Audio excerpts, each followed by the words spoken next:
नमस्कार, पहाड़ प्राइम देख रहे हैं आप। मैं हूं आपके साथ जयप्रकाश तोमर।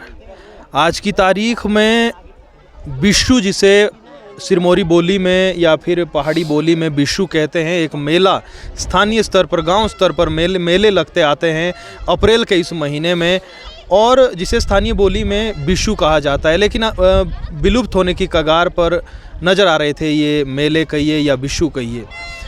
इस वक्त जिस चोटी पर हम मौजूद है, बुंगा शिरगुल महाराज की तपोस्थली चोटी इसे कहा जाता है। और क्योंकि मैं इसी विधानसभा क्षेत्र से आता हूं, तो बचपन में कई बार हम यहां मेले में बिशु में पहुंचे। लेकिन बीते कई सालों से यहां पर भीड़ कम देखने को मिल रही थी। यहां के स्थानीय युवाओं ने फिर ठाना कि क्यों ना यहां का इतिहास हम दूर दूर तक पहुंचाएं, उस पर बात हो और नए सिरे से विलुप्त होते इस बिशु को नए सिरे से शुरू किया जाए। तो इस बार हम देख पा रहे हैं, तस्वीरें भी हम आपको लगातार दिखा रहे हैं कि काफ़ी संख्या में लोग यहां पहुंचे और एक पुस्तक का विमोचन हुआ और पुस्तक में इस जगह का विवरण किया गया है। और दो खास मेहमान हमारे साथ हैं, उनसे बातचीत करेंगे पुस्तक को लेकर, क्या रिसर्च इन्होंने जब किया, क्या कुछ सामने आया, और आज जब ये पुस्तक हम लोगों के सामने, समझेंगे कि आखिर क्या यहाँ का इतिहास रहा है।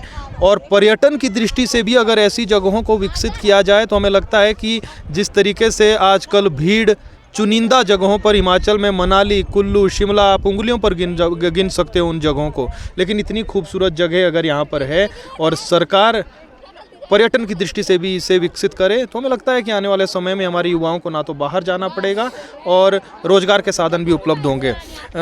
सबसे पहले आपसे हम शुरुआत करेंगे, हल्का सा अपना आप हमारे दर्शकों को परिचय दें, फिर आगे बातचीत करेंगे। सबसे पहले मैं जेपी तोमर पहाड़ प्राइम का बहुत बहुत धन्यवाद और आभारी हूँ जो आपने अपना कीमती समय हमें निकाला। आप हमेशा हमारे क्षेत्र की जो खबरें हैं उसे देते रहते हैं, सबसे पहले आपका धन्यवाद। मेरा नाम ललित तोमर है, मैं सॉफ्टवेयर इंजीनियर हूँ। मैं दिल्ली में हूँ, टाटा में सॉफ्टवेयर इंजीनियर हूँ और मैंने MCA किया है, master in computer application, Chandigarh से। और यही ललित भाई मैं अब आपको रोकना चाहूँगा, इसलिए रोकना चाहूँगा क्योंकि आपने कहा सॉफ्टवेयर इंजीनियर हैं, कहाँ रहते हैं आप काम पर? मैं दिल्ली में हूँ। दिल्ली में है। तो आज की तारीख में तो इसीलिए जो है ये विलुप्त होने की कगार पर है क्योंकि युवा जो है इस ओर ध्यान नहीं देते हैं। आखिर कैसे आपके मन में ये आया कि पुस्तक लिखी जाए, ना केवल पुस्तक लिखी जाए बल्कि सोशल मीडिया पर भी एक मुहिम चलाई जाए कि युवा हो, बुजुर्ग हो या लोग हो जो भूलते जा रहे हैं इस बिशु को, मेले को, तो फिर भी आप शहर से वापस आप आए, कैसे, क्या रहा? ये मैं कृपा मानता हूँ हमारे शिरगुल महाराज की, जो चुड़ेश्वर महाराज है। हमें काफ़ी समय से मेरे मन में बहुत सारे सवाल थे और मेरा मन काफ़ी विचलित और व्याकुल था। मैं ये जानना चाहता था कि महाराज जो हमारे आंच भोज की धरती पे है वो कहाँ सबसे पहले साक्षात प्रकट हुए हैं। तो मेरा मन काफ़ी व्याकुल था। जब काफ़ी समय हो गया, मैं दुखी रहने लगा। तो 3 मार्च की बात है अभी, तो उस समय मुझे सुबह 4 साढ़े 4 बजे का समय था। मुझे सपना आया, मुझे साक्षात महाराज ने चूड़दार में दर्शन दिए और वहाँ उन्होंने मुझे बताया कि आंच भोज की धरती में बुंगा टिम्बी जगह पर मैं सबसे पहले उत्पन्न हुआ हूँ और यही मेरी तपोस्थली है। उसके बाद फिर मैंने अपने गांव के जो मेरे मित्र हैं सुशील तोमर जी, इनसे मैंने सबसे पहले विचार विमर्श किया कि मुझे ऐसा ऐसा सपना आया है और महाराज ने मुझे कहा है कि बुंगा टिम्बी तपोस्थली में आंच भोज की धरती पर सबसे पहले प्रकट हुआ हूँ। फिर हम लोगों ने बुजुर्गों से भी विचार विमर्श किया और हमें जो जानकारी हासिल हुई उसका फिर हमने एक कथा का रूप देने का प्रयास किया है, जैसा कि इस बुक में भी है। ठीक है ललित भाई, फिर आपसे बातचीत करेंगे। सुशील तोमर हमारे साथ पेशे से प्रोफेसर हैं और पकड़ रखते हैं इतिहास पर हो या फिर क्षेत्र की समस्याओं को लेकर भी लगातार लिखते आते हैं, बातचीत करते रहे हैं। सुशील भाई, ललित भाई ने जब आपको बताया आज की तारीख में खासकर पहाड़ी बोली में, क्योंकि हमारी कोई भाषा नहीं है तो ढूंढने में, और दूसरा बुज़ुर्ग भी हमारे पहले इतने पढ़े लिखे नहीं थे कि उनको जानकारी हो। मैं तो खुद जब बातचीत करता था तो पता चलता था कि जो है अगर हमारे वहाँ माघी त्यौहार मनाते हैं, बुजुर्गों को ये भी पता नहीं था कि कब से क्यों मनाया जाता है। सुशील भाई, नौकरी से फिर समय निकाल कर कैसे आपने समय निकाला, का किससे बात की, कहाँ से फिर आप लोगों ने उसके बाद आगे कैसे काम किया? थोड़ा सा आगे आ जाइए महेंद्र जी। सभी पहाड़ प्राइम के लोगों को, श्रोताओं को मैं नमस्कार करना चाहता हूँ। जयप्रकाश तोमर जी का बहुत बहुत धन्यवाद। ये एक शुरुआत है विशेषकर हमारे ऐतिहासिक और पौराणिक कथाओं की, मुझे लगता है कि जब तक हमने दंत कथाएँ तो बहुत सुनी है अपने बुज़ुर्गों से, नानी, दादा या पिताजी, लेकिन कभी भी हमें, क्योंकि जब भी आप लिटरेचर की बात करते हैं तब आप जो है, जब तक लिखित आपके पास कोई प्रूफ नहीं है तब तक आप किसी भी कथा को अगर आप ऑथेंटिक रूप में रिसर्च के लिए प्रयोग करेंगे तो आप नहीं कर पाएंगे।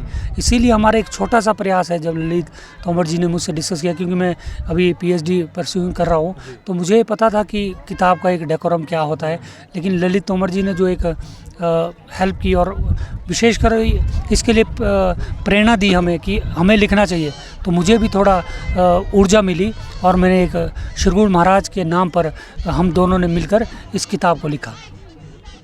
जी। और मैं किताब भी आपको ये दिखाना चाहूँगा, और कई लोग अगर चाहें, कितनी प्रतियां आप लोगों ने छपवाई, अगर कोई कमेंट करके हमारे जो जानने वाले कोई मंगवाएं तो अगर पहुंचाने के लिए हम तो कोशिश करेंगे पहुंचे सब तक। तो आपके पास उचित इसमें है? हमारे पास लगभग 900 कॉपियाँ हमने छपाई थी अभी शुरुआती दौर पे। हमारे पास सॉफ्ट कॉपी, अगर किसी ने भी भक्त ने चाहिए, किसी ने ऑनलाइन मंगवानी है, कुछ भी, हम उनको उनके एड्रेस पर पहुंचा सकते हैं और मुफ्त में आपको ये बुक मिलेगी। हमारे शिरगुल महाराज के बारे में सभी लोग जानें कि भाई किस तरह से ये यहाँ पे आए, क्योंकि हमारा मानना ये है कि चूड़धार के बाद अगर दूसरे नंबर पे कहीं हवा चलती है तो हमारे शिरगुल महाराज बुंगा टिम्मी में चलती है। साक्षात यही मैं आपसे पूछना चाहूँगा, क्योंकि मोटा माटी अगर आप थोड़ा सा बताएं किताब में क्या है और क्या कहानी है, क्योंकि अभी कुछ में जब आप बता रहे थे ऑफ कैमरा तो कुछ भूत जो भी था, बिल्कुल बिल्कुल पूरा सा आप थोड़ा सा। सर बहुत समय पहले था जब यहाँ पे भूपत सिंह तोमर जी आए थे सबसे पहले, तब आंज भोज में कुछ लोग बसते नहीं थे, तो जिस स्थान पे नीचे वो बसे उसी आज के समय में टोंरू कहा जाता था। तो जब उनका परिवार बढ़ा, उनकी पीढ़ियाँ बढ़ी, तो एक छोटा सा गांव बस गया। और ये जो नीचे आप जगह देख रहे हैं, इस जगह पे वो अपने वो भेड़ बकरियाँ पशु लेकर आते थे। और नीचे जो शिरगुल मैदान जो स्टेडियम है, वहाँ से 200-300 किलोमीटर ऊपर एक ओसरोके नाम की जगह है, ओसुरो वहाँ पे रहता था। और उसी के नाम पे, असरोके के नाम पे, जिसे कि पहाड़ी भाषा में ओसरोके बोला जाता है, वो जगह का नाम पड़ा। तो वो तंग करता था, जो सफ़ेद कपड़े वाला आता था या फिर सफ़ेद टोपी वाला आता था, तो उनकी मृत्यु हो जाती थी, कुछ पागल हो जाते थे। जब ये घटनाएं ज़्यादा होने लगी तो उनकी पुकार पड़ी महाराज को कि अब तू ही हमें बचा सकता है, वरना हम ख़त्म हो जाएंगे। तो वो पुकार चूड़धार में चूड़ेश्वर महाराज को पड़ी और वहाँ से साक्षात फिर यहाँ पर वो प्रकट हुए और उन्होंने उसको, जिसे कि पहाड़ी भाषा में दोहित भी कहा जाता है, उसके साथ युद्ध प्रारंभ कर दिया। और जब उनमें उस पे बीजे गिराई तो यहाँ से भागकर वो नीचे जंगल में पेड़ में छिप गया, जिसे कि हमारी पहाड़ी भाषा में जोड़ोदा बोला जाता है। और जब वो पेड़ में छिपा तो शिरगुल महाराज ने फिर उस पर बीज गिराई, और जब उसमें बीज गिरी तो वो पेड़ जलकर राख हो गया और फिर उसका जो तना होता है वो बच गया, जिसे मुंडू भी कहा जाता है। और तब से लेकर आज तक उस जगह को जोड़ों का मुंडू कहा जाता है। और हमारे पूर्वजों ने वो मुंडू देखा है, वो तना देखा है, और आज भी उस जगह को जोड़ों का मुंडू कहा जाता है। फिर वो भागकर जमुना से पार चला गया, वहाँ भी महाराज ने उसको नहीं छोड़ा। जब उसको लगा कि अब मेरी जान खत्म होने वाली है और ये मुझे शक्ति छोड़ेंगे, तो वो शरण में चलेंगे कि हे महाराज, मुझे आप माफ़ कर दो, मैं आपको वचन देता हूँ मैं कभी जमुना से पार नहीं आऊँगा, लेकिन आप भी मुझे वचन दो कि जमुना से इस पार आप मुझे कभी छेड़ोगे नहीं। तो महाराज ने उसको वचन दिया कि जब तक तू खादर में रहेगा हम मेरी शक्तियाँ तेरे को छेड़ेगी नहीं। इसलिए तब से वहीं घूमता था ऊपर नीचे, और कहते हैं कि वो इतना शक्तिशाली था, जो लोग वहाँ रहते थे उसको तंग करते थे। तो उसे हमारे पहाड़ी भाषा में रोट कहे जाते हैं कि एक शेर का या 12 शेर का कुछ ऐसा बोलते हैं, रोट देते थे ताकि उनको तंग ना करें। और आज भी उसको दोइंतो खादर कहा जाता है या दोइंत का खादर कहा जाता है। तो जब वो वहाँ चला गया तो लोगों की मृत्यु भी कम हो गई और पशु मरने भी कम हो गए। तो सपना आया कुछ समय बाद एक आदमी को गांव में, जिसमें महाराज ने बताया कि जो तुम्हारी पुकार थी वो मैंने सुन ली है, और जो दोहित था, राक्षस था, भूत था, उसको मैंने जमुना से पार भगा दिया है। और उसी के नाम से जमुना से पार एक भूत कॉलोनी भी बनी है, जो कि लखवाड़ में है। वहाँ की दीपा राघव जी है, उनसे हमने संपर्क किया, क्रॉस चेक किया कि सच में वहाँ भूत कॉलोनी है या फिर हमारे पूर्वजों ने सुनाई बातें। उन्होंने बोला कि यहाँ पे भूत कॉलोनी है और हमें आपके मंदिर का भी पता है, हमारे पूर्वजों ने ये सारी चीज़ें हमें बताई हुई है। वो हमने दीपा राघव जी का इसमें हमने विवरण भी किया है। तो सिर्फ सपने में महाराज ने गाँव के एक आदमी को बताया कि मैं वहाँ पर उत्पन्न हो गया हूँ। मैं बूंगा में बैठ चुका हूँ, मेरी चूड़ी की हवा यहाँ पर आ गई है, मेरी उत्पत्ति हो चुकी है। आपने कल या कुछ समय बाद मेरे नाम के 4 पत्थर रख देने, छोटी देवटी बना देनी है और अब वो राक्षस आप लोगों को तंग नहीं करेगा। फिर उस भक्त ने उस अपना गांव में बताया, तब तक मृत्यु होनी भी कम हो गई थी, पशु भी मरने बंद हो गए। तो लोगों को लग गया था कि कुछ ना कुछ तो हुआ है, कि जब अब मृत्यु नहीं होती तो लोगों को भी यकीन हो गया। तो उसके बाद यहाँ पे ये देवटी का निर्माण किया गया और उसके कुछ समय बाद कुछ भाई हमारे जौसार चले गए, जिनके कि 3 गांव हैं। कुछ भाई हमारे चौपाल चले गए, जिनके कि आज के समय में 10 गांव हैं, उनके 250 घर है। और फिर हमारे कुछ भाई कलाथा चले गए, कुछ भाई बेहला चले गए। और जब ये 3 गांव बने तो बाहर की जो खत है, जैसे जो दिशलाई खत बोलती हैं दूसरी, उन सब ने एक नया नाम दिया हमारे इन 3 गांव को, जिसे कि आंज कहा जाता है। तो जो आंज शब्द की उत्पत्ति है वो इन्हीं तीनों गांव के लिए की गई थी और यहीं से आंज शब्द का उत्पत्ति हुई थी। तो मुझे लगता है कि सुशील भाई, ललित भाई, जब इतनी मेहनत हम और आप कर सकते हैं तो क्या सरकारें या प्रशासन की तरफ से, मैं देखता हूँ यहाँ पर कोई आने के लिए, पहली बात तो ये है कि चलिए ये तो एक धार्मिक स्थल भी है और दूसरा पर्यटन की दृष्टि से मैंने शुरू में ये जिक्र किया, लेकिन हालात ऐसे हैं कि हम देखते हैं पांवटा साहिब से लेकर सिंगल सड़क यहाँ पर है। कहीं से अगर बस आ रही है, उधर से अगर ऑल्टो कार भी जाती है तो उसे बाहर जाना पड़ता है या नहीं निकल पाती है, आगे जाकर जाना पड़ता है। तोमर साहब, मैं ये ज़रूर कहना चाहूँगा कि ये हमारा एरिया जो है, अगर यहाँ पे पैराग्लाइडिंग के भी अगर शुरुआत की जाए प्रैक्टिस के तौर पे, तो मुझे लग रहा है सफल प्रयोग होगा। और साथ के साथ जो रोड के हालत तो बहुत ही खस्ता है, सरकार को इस पे देखना चाहिए। चाहे वो ये पोंटा से पुरवाला से ऊपर का रोड है या कलाथा, यहाँ हमारे उत्तराखंड से साथ लगता हुआ किलौड़ का एरिया है, बुरे हाल है रोड के। और लेकिन एक चीज़ और है, अगर हम लोग, सरकार थोड़ी सी हेल्प करे तो हमारा जो एरिया है, मुझे लगता है कि मसूरी और ये आपका जो है मनाली के हिसाब से डेवलप हो सकता है। जबकि एक बहुत 2016-17 में एक आइडिया यहाँ चला था रोपवे का, उसकी जो फाइल अभी भी दिल्ली में है। तो अगर उस तरह का कोई प्रोडक्टिव काम या टूरिज़्म के हिसाब से यहाँ पे कोई प्लान किया जाए तो मैं समझता हूँ कि इससे बढ़िया, यार यहाँ से आप देख सकते हैं साक्षात 5 नदियों के दर्शन होते हैं। गिरी नदी, तौंस नदी, यमुना नदी और आपकी जो है 2-3 नदियाँ और है। तो आप इसको देख सकते हैं। अगर सरकार थोड़ा सा प्रयास करे तो यहाँ पे सब कुछ पॉसिबल हो सकता है और साथ के साथ लोगों को रोज़गार भी मिल पाएगा। क्या इस बार काफ़ी भीड़ है, अगली बार और लोग आएँ, विलुप्त होते इस जो है हम विश्व कहिए, मेले कहिए, इसको लेकर हम फिर से एक शुरुआत कर रहे हैं और आप लोग वाकई में बधाई के पात्र हैं। कोई और अंतिम संदेश आप कुछ कहना? मेरा संदेश यही है कि सबसे पहले जो हमारे पत्रकार बंधु है, जैसे कि आप है, तो आप हमेशा जो हमारे पहाड़ी कल्चर है, संस्कृति, उनकी खबरों को कवर करते हैं। तो मेरा सभी हमारे पत्रकार बंधुओं से निवेदन है कि अगर आप थोड़ा सा समय पहाड़ी क्षेत्रों की तरफ भी देंगे, हमारे जो कल्चर है, हमारी संस्कृति है, उसको भी आप थोड़ा आगे लाने में अगर मदद करेंगे, जैसे आप करते हैं, तो बहुत ज़्यादा अच्छा होगा। और जो हमारी आज की जनरेशन है, चाहे वो मेरी उम्र की है, आने वाली, उनसे भी मेरा यही निवेदन है कि पोंटा में रहें, चंडीगढ़, दिल्ली, कहीं भी रहें, लेकिन अपनी जड़ों से जुड़े हुए रहें, अपने गांव, समाज, अपने भाइयों से जुड़े हुए रहें। और जब भी कोई मौका मिले आपको, जैसे विशु है, मेले हैं, दिवाली है, इस समय में अगर आप छुट्टियां लेकर घर आएँ तो बड़ा अच्छा रहेगा। इससे हमारी संस्कृति और कल्चर बचा रहेगा। बिल्कुल। और एक और अहम बात मैं आप लोगों को बता देना चाहूँगा, क्योंकि पहले की जब ये विशु होते थे तो पहले तो ये भी होता था कि साल में एक ही बार कपड़े बनाते थे, बच्चे हो बड़े हो, और वो विशु में बनाते थे, विशु में ही बनते थे।